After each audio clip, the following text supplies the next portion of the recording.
Donc nous continuons notre série de prédications, une vie bénie. Alors en première semaine, on a parlé du cœur généreux, on a parlé de cette mentalité de sac, donc de ceux qui ne croient pas avoir assez pour pouvoir être généreux. On a parlé aussi de la mentalité de panier. C'est ceux qui savent qu'ils ont un panier assez garni, ils savent qu'ils sont bénis par Dieu et voilà, et ils sont généreux. Et puis il y a la mentalité de grange. Alors c'est ceux qui donnent au-delà de leur panier et qui savent que Dieu va les bénir extraordinairement, infiniment plus que ça encore. Et en deuxième semaine, on a parlé du test de celui qui est béni, c'est rendre à Dieu la première part, la meilleure part de nos revenus. Donc on a parlé de la dîme, des 10% de nos revenus, et c'est un test que Dieu nous adresse, mais qu'on peut adresser à Dieu, un test à double sens. Mais dans les bénédictions de Dieu, il n'y a pas que l'argent en fait. Voilà, il y a d'autres choses. Et en général, on est tous bénis par Dieu, et même les gens qui ne croient pas en Dieu sont bénis par Dieu aussi. Et beaucoup préfèrent garder pour eux personnellement, voilà, les bénédictions reçues par Dieu. Et puis, pas question de les partager, c'est à moi, quoi. Hein. C'est à moi tout seul, je partage pas, c'est à moi. Voilà, il y a beaucoup de gens qui vivent avec ça en tête. Et d'autres partagent aussi, bien sûr, et c'est super, hein, bien entendu. Alors voilà un premier verset qui va donner le ton un peu à au titre de la prédication, mais à toute la prédication. L'homme qui regarde autrui avec bonté sera béni parce que il aura partagé son pain, parce qu'il a partagé son pain avec le pauvre. Alors, il est question de regarder l'autre, de partager. Voilà, c'est pour ça que j'ai appelé ça l'œil généreux. Parce que je vois un besoin chez l'autre et je fais quelque chose, quoi. C'est avoir l'œil et je vois un besoin et je suis généreux. Voilà. Mais on peut répondre à un besoin aussi non seulement par des biens, mais avec une capacité, avec un talent. On peut se rendre compte que quelqu'un, par exemple un voisin, une voisine, ou quelqu'un de sa famille ne sait pas, a des difficultés à gérer son budget peut-être. Et peut-être qu'on peut lui apprendre à gérer son budget, si elle veut bien. S'il veut bien, pas toujours évident, hein. Des domaines un petit peu compliqués, délicats, voilà. Mais une fois qu'on sait mieux gérer son budget, on peut mieux faire. Ou peut-être qu'on peut lui apprendre à cultiver son jardin pour avoir des fruits et des légumes. Ah, pourquoi pas? Si la personne a un jardin et que si nous on sait faire, on peut peut-être lui apprendre. Ben, c'est une façon de mettre son talent au service de l'autre. Pourquoi pas? Voilà. Donc, et c'est une façon d'avoir l'œil généreux. Voilà, je vois que l'autre n'a pas de quoi se nourrir peut-être et a un jardin. Et moi, je sais cultiver le jardin. Je peux peut-être lui apprendre à faire des choses, quoi. Dans son jardin, donc il y a pas d'argent qui sort de ma poche là. C'est mon talent que je mets au service de l'autre. Voilà. La question c'est quoi? C'est Seigneur, qui je puis bénir de ta part? Qu'est-ce que je dois offrir de ta part à l'autre pour faire une différence dans sa vie? Comment je peux me mettre à sa disposition avec ce que tu m'as donné pour interagir dans sa vie? C'est ça. L'homme qui regarde autrui avec bonté sera béni. Voilà comment je peux avoir l'œil généreux. C'est être béni par Dieu, c'est recevoir la bénédiction de Dieu. Dans la première semaine, on a déjà lu ce passage-là, de Luc chapitre 6, « Donnez, et Dieu vous donnera. » Alors, on versera beaucoup de grains Dans la grande poche de votre vêtement, les grains seront secoués, serrés, ils déborderont. Alors ça me fait sourire cette image-là. Vous savez, c'est quand on remplit son pot de farine ou de sel ou de sucre, tu tasses le pot là, pour que tout rentre, tu vois. Oui, parce que sinon, sur ton pot de 1 kilo, il y a écrit 1 kilo dessous, mais tes 1 kilo de sucre ne rentre pas. Donc tu tasses dedans pour que ça rentre, et ça rentre en fait. Voilà. Ben, c'est un peu ça. Mais c'est ce que Dieu veut faire avec les bénédictions qu'il nous envoie. Il veut nous remplir de bénédictions, mais plus que ça encore, le texte dit, les grains seront bien secoués, serrés, et ils déborderont même. On a plus que ce qu'on peut contenir. Dieu vous donnera comme vous donnez aux autres. Donc, Dieu donne à ceux qui donnent. C'est le principe de base. Si je donne à l'autre, Dieu va me donner, mais encore plus que ce que je peux même contenir moi-même. Et ça, c'est extraordinaire. Tout ce que quelquefois, on se dit, ouais, Dieu va me donner ce que je suis capable de gérer. Non, au-delà même, ça va dépasser ça. Dieu est capable de ça. Les grains vont déborder de ma poche. L'image, c'est ça. C'est-à-dire que je vais prendre mon pot de farine qui contient 1 kilo, je prends mon sac de 1 kilo, je tasse, et bien je vais rentrer 1 kilo 250. Tu vois? Donc ça déborde. Avec Dieu, c'est ça. Les bénédictions de Dieu, c'est ça. Peut-être même 2 kilos. Ou 3. Ou que sais-je. Ou 10. Je ne sais pas. C'est Dieu. Il fait ce qu'il veut. Pourquoi? Parce que on a vu ce passage aussi de Acte 20. Il y a plus de bonheur à donner qu'à recevoir. Quand tu donnes, tu vas recevoir encore plus. Et la Bible ici ne parle pas exclusivement d'argent. Quand on est généreux en toutes sortes de choses, Dieu va nous bénir, pas seulement avec de l'argent, mais aussi matériellement, physiquement, relationnellement. Relationnellement, comment Dieu peut nous bénir? Bon, je ne vais pas les citer, mais ils se reconnaîtront quand vous vous promenez dans Saint-Dizier, dans les villages aux alentours, avec un certain couple de notre communauté, vous êtes sûr que vous allez croiser des gens qui connaissent. Vous voyez de qui je parle? Voilà. Hein, on est d'accord. Voilà. Et c'est sûr. Pourquoi? Parce que c'est des gens relationnels. Voilà. Et ils sont bénis avec ça. Et vous êtes sûr que ça va tout de suite. Voilà. Et c'est pas une personne, c'est 10 personnes en fait. C'est pas vrai? C'est vrai. Bien sûr. Pourquoi? Parce que c'est une capacité relationnelle qui est en eux et qui font fonctionner, ça tourne quoi, ça tourne. Et ça se déverse. Et comment Dieu les bénit? Comme ça. C'est-à-dire qu'ils circulent n'importe où, ils vont rencontrer 1, 2, 3, 10 personnes quand ils vont faire les courses, quoi. Donc ils prévoient, je pense, du temps pour aller faire les courses. Voilà. Mais c'est super. C'est super. C'est super ça. Alors, le truc, c'est que tout ça c'est bien. Ce que je dis c'est bien. Parce qu'on est en relation avec Dieu. Dieu nous fait du bien. Dieu veut nous faire du bien, tu vois. Dieu, on a l'impression qu'il est là. C'est quand que je peux te faire du bien? Ouais, super, tiens voilà, je te fais du bien, tu vois. Tu vois, Dieu est là, il est là sur les starting blocks, prêt à te faire du bien. Par contre, il y a quelqu'un qui veut te faire du mal. Voilà, notre ennemi veut nous faire du mal, lui il est caché par contre, il ne se voit pas.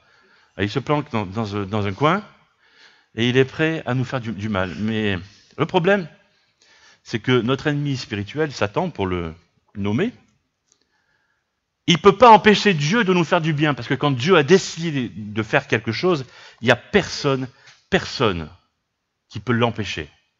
Et si Dieu a décidé de te bénir, il n'y a personne qui peut empêcher Dieu de te bénir. Personne. Amen? Amen. Ça c'est dit, parce que c'est vrai. Personne ne peut empêcher Dieu de te bénir. Exactement. Alors, comment va s'y prendre Satan? Ben, je vais le dire, parce qu'il est très très malin. Il va s'y prendre de notre côté, toujours. C'est toujours comme ça que ça se passe. Il va s'y prendre de notre côté et il va nous souffler à l'oreille des mauvaises façons de recevoir les bénédictions de Dieu. Il le souffle à l'oreille de tous les hommes, de toutes les femmes. Ah oui, il va faire ça. Il fait ça.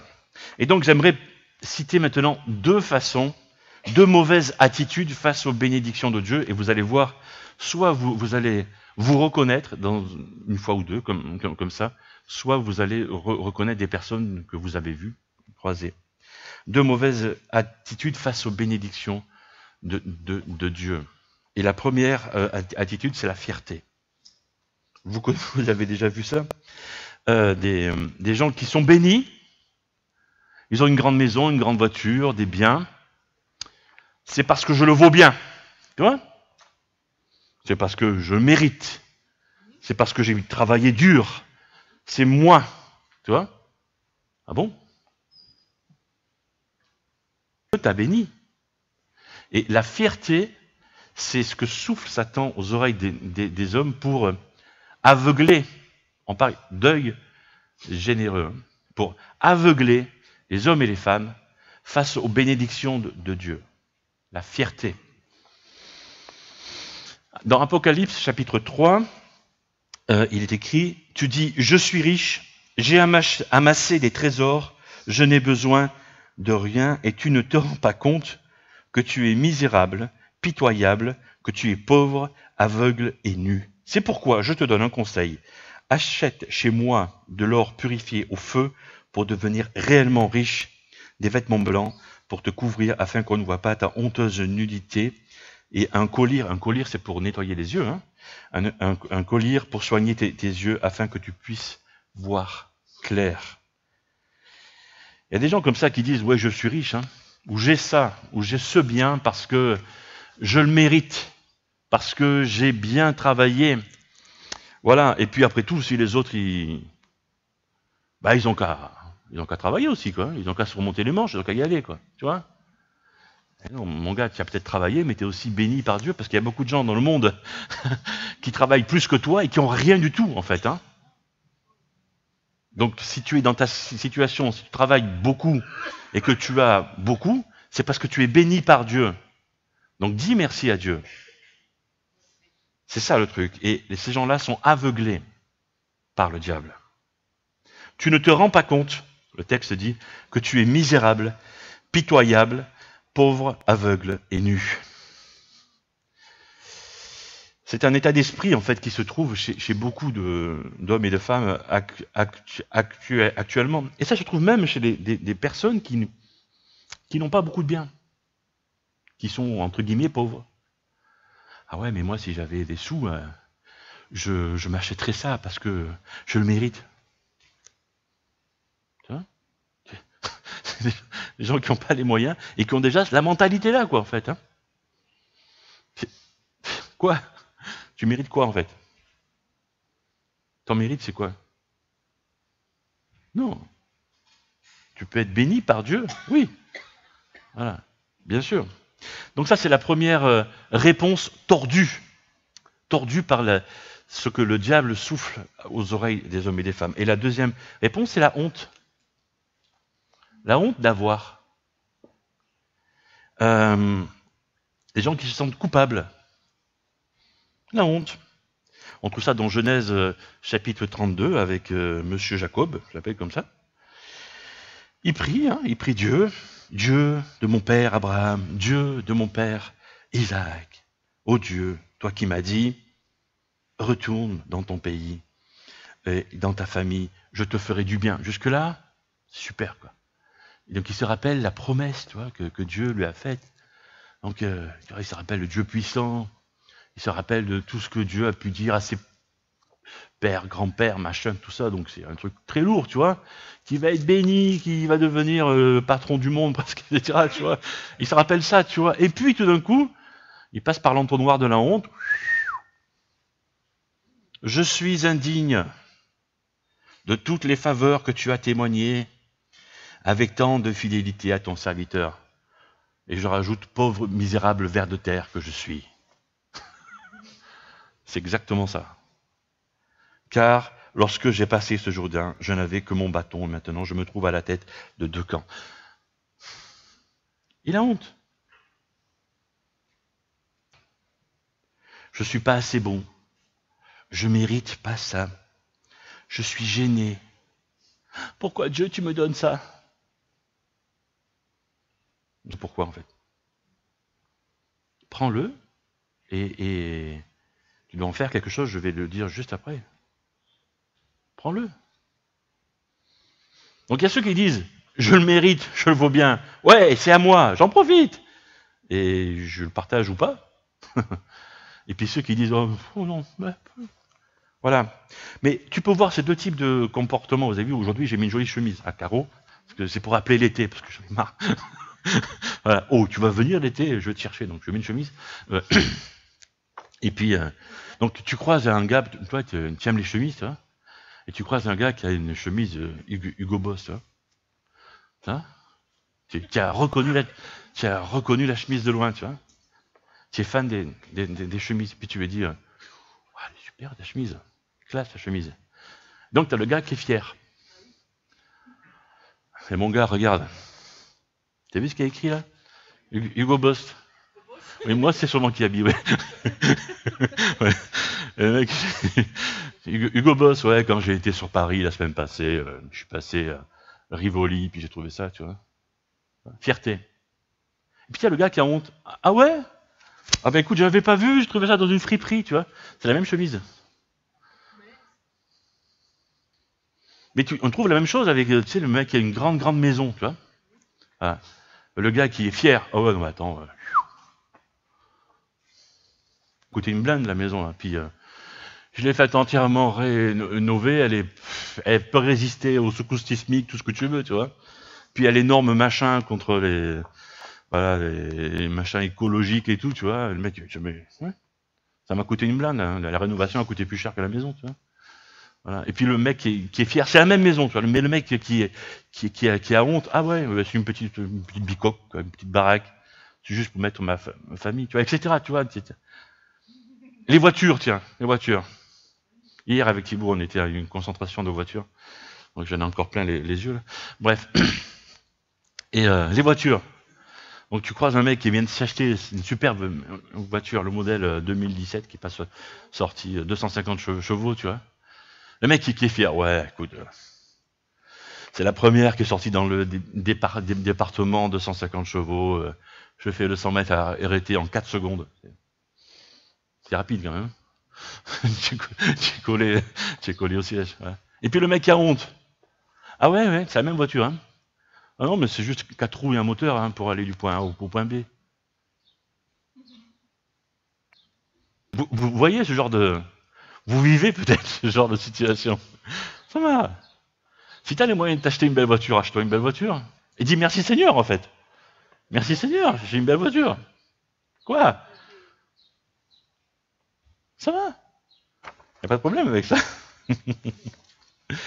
Parce qu'en fait, Dieu te bénit pour un but précis. Et c'est mon deuxième grand point. Parce qu'il faut parler de ça. Dieu nous bénit pour un but précis. Et d'abord, il nous bénit de façon différente. Et j'ai déjà dit un peu beaucoup là-dessus. Il nous bénit avec de l'argent. Il nous bénit de façon avec des bénédictions matérielles. Il nous bénit... on ne parle pas beaucoup de ça. Je ne sais pas pourquoi d'ailleurs. Si tu as la santé, Dieu te bénit avec ta santé, mon gars, ou ma fille. C'est pas vrai? Parce que quand tu n'as pas la santé, crois-moi, que tu sais que ceux qui ont la santé sont bénis, en fait. Est-ce que c'est pas vrai, ça? Voilà. Alors, si tu as la santé, tu es béni. Amen? Et Dieu te bénit avec ta santé. Alors, pourquoi? Ben, peut-être pour aller aider ceux qui n'ont pas la santé. Ton voisin ou ta voisine qui souffre dans sa maladie de je sais pas quoi, voilà, à l'aider à faire quelque chose. Ou ton frère ou ta sœur à faire quelque chose, ou à l'aider en fin de vie, ou je sais pas quoi, tu vois. Voilà. Donc si tu as la santé, Dieu te bénit. Donc dis-lui merci pour ça, et tu as quelque chose à faire avec ta santé. Juste ça, enfin juste ça. Quand tu dois prendre un traitement toute ta vie ou des médicaments matin et soir, ça va, hein? Ok? Donc si tu as la santé, je le redis, tu es béni. Voilà. On parle pas beaucoup, donc j'en parle là. Donc, ou tout à l'heure, on a parlé de ceux qui sont bénis avec cette capacité de relation. Si tu es quelqu'un d'introverti, de timide, voilà, tu sais ce que c'est que d'avoir des difficultés d'aller vers les autres. Donc, si tu as cette capacité de créer des relations, Dieu t'a béni avec ça. C'est pas pour rien. Parce que ceux qui l'ont pas, ils souffrent en fait de ne pas l'avoir. Et là aussi, c'est une grande bénédiction que le Seigneur a posée sur ta vie. Donc il y a quelque chose à faire avec ça. Celui qui a un œil généreux est béni par Dieu. Et Dieu nous bénit de 1000 manières. Alors j'ai parlé de la santé, j'ai parlé des relations, de l'argent, des choses. Il peut y avoir une capacité qu'on a d'un trait de caractère. Mais bien sûr,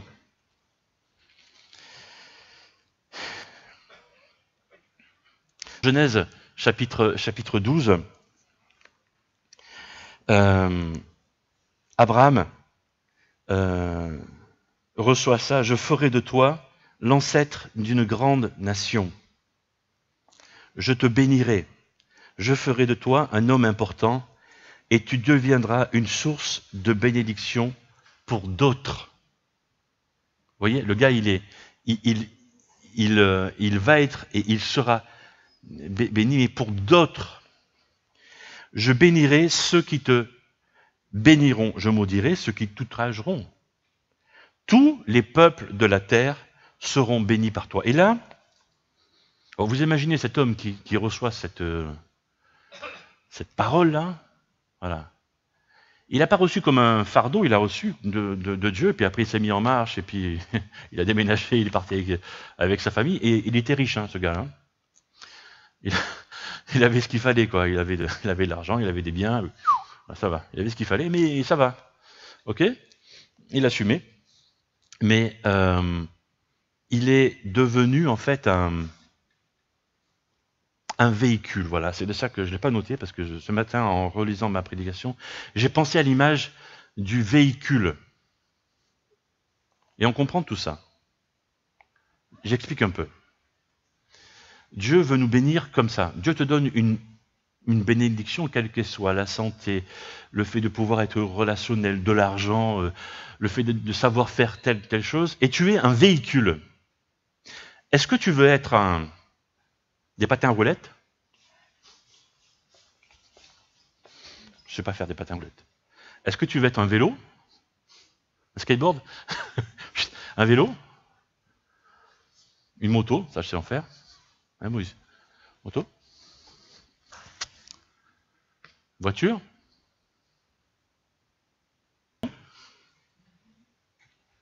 Une fusée? Qu'est-ce que tu veux être en fait? Et Dieu a mis des bénédictions en toi. Seulement, le véhicule, c'est toi. Toi, c'est pas Dieu. Dieu a posé des bénédictions en toi, et le moyen de transmettre ces bénédictions, c'est toi. Et tu en fais ce que tu en veux. Ouais. Tu peux les poser là, à côté de toi, et puis jouer un petit peu avec, quoi. Toute ta vie. Et dire, c'est à moi, je joue avec. C'est à moi. Je joue avec. Hein?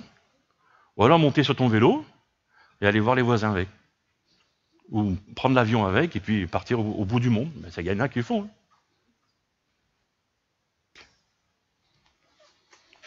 Qu'est-ce que tu veux faire? Un deuxième point que j'aimerais dire là pour finir, en fait, une bénédiction à laquelle nous devons veiller, c'est notre témoignage. quand j'étais jeune dans mon église, on parlait beaucoup d'évangélisation. L'évangélisation, c'est quand on transmet l'évangile à d'autres personnes. Et moi qui étais hyper timide, qui avait déjà du mal à parler à d'autres personnes, déjà même dans ma famille, donc parler à des étrangers, c'était mission impossible. Voilà, donc et puis en commençant la musique, je me suis rendu compte que avec ma guitare à la main, je n'ai peur de rien, comme dirait Jean-Jacques Goldman, pour le citer. Ça ouvre des portes en fait, voilà. Et puis juste pour discuter avec d'autres musiciens, juste ça déjà, ça aide, voilà, etc. Et donc j'ai vu qu'avec ce moyen-là, vous voyez, Dieu met en nous des capacités et ça permet de faire des choses, ça permet d'aller vers d'autres. Vous voyez? Vous voyez le truc? Donc, mais je peux prendre ma guitare et puis jouer dans mon salon, tout seul aussi. Dans mon jardin, en fait, tout seul. Voilà. Mais je peux prendre ma guitare et jouer devant d'autres personnes aussi. Et jouer devant partager avec d'autres personnes, d'autres musiciens. Voilà. Quelle est la bénédiction que Dieu a mis en toi et que tu peux, qui te sert en fait de véhicule pour transmettre le témoignage de l'Évangile.